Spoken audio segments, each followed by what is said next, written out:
This shocking footage was captured by Derry and his partner, the couple behind the YouTube channel Sailing Supernova.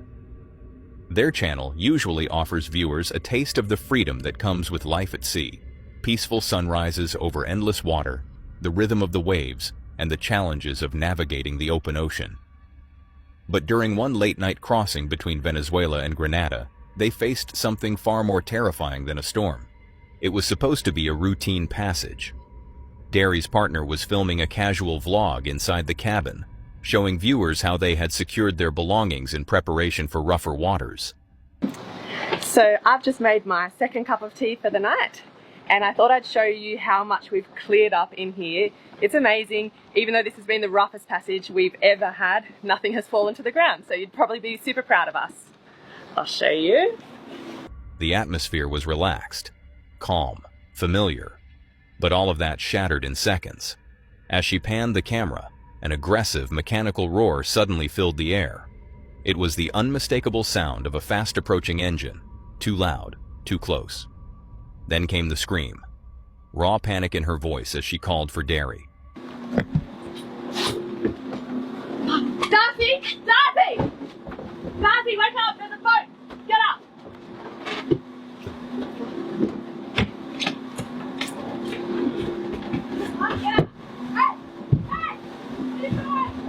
Something was very wrong. What followed was chaos.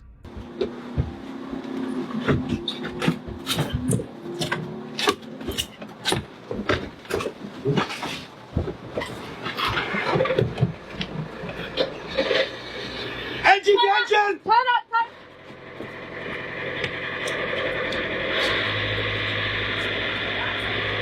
Turn the lights off! Lights off! The nav lights!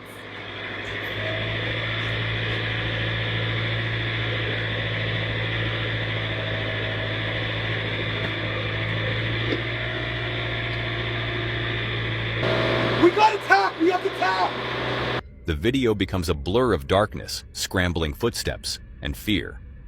The camera captured only fragments, but the panic in their voices said it all.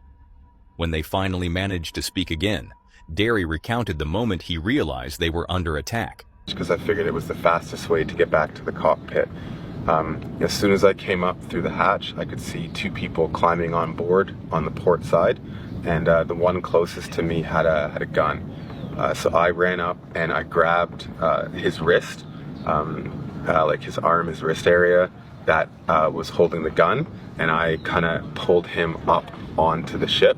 I like helped him up onto the ship because I figured if I were to push him away, then there'd be too much space in between us and he could just shoot me.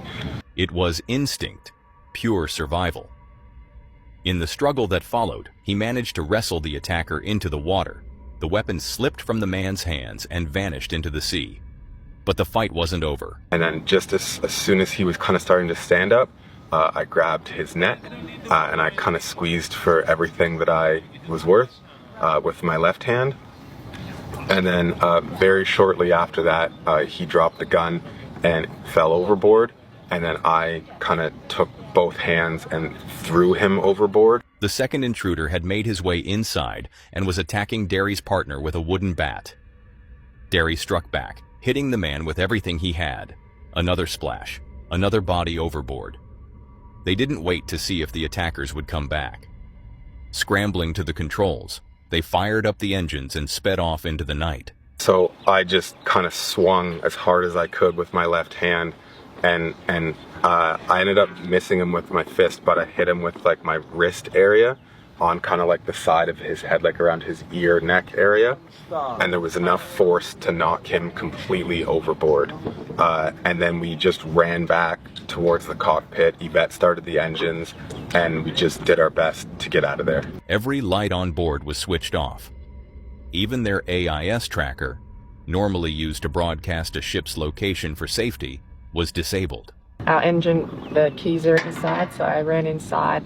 Darcy took the helm, and then we also remembered we should turn off the lights, so we turned off all our lights. Yes, we put both our engines on full, so we were going quite fast then because we were still sailing as well. And then we tacked, so we changed direction completely, headed kind of as much as we could in the direction of... Their goal was clear: disappear into the dark before anyone could follow. Calling for help over the radio would have been too risky. Other hostile vessels could be listening.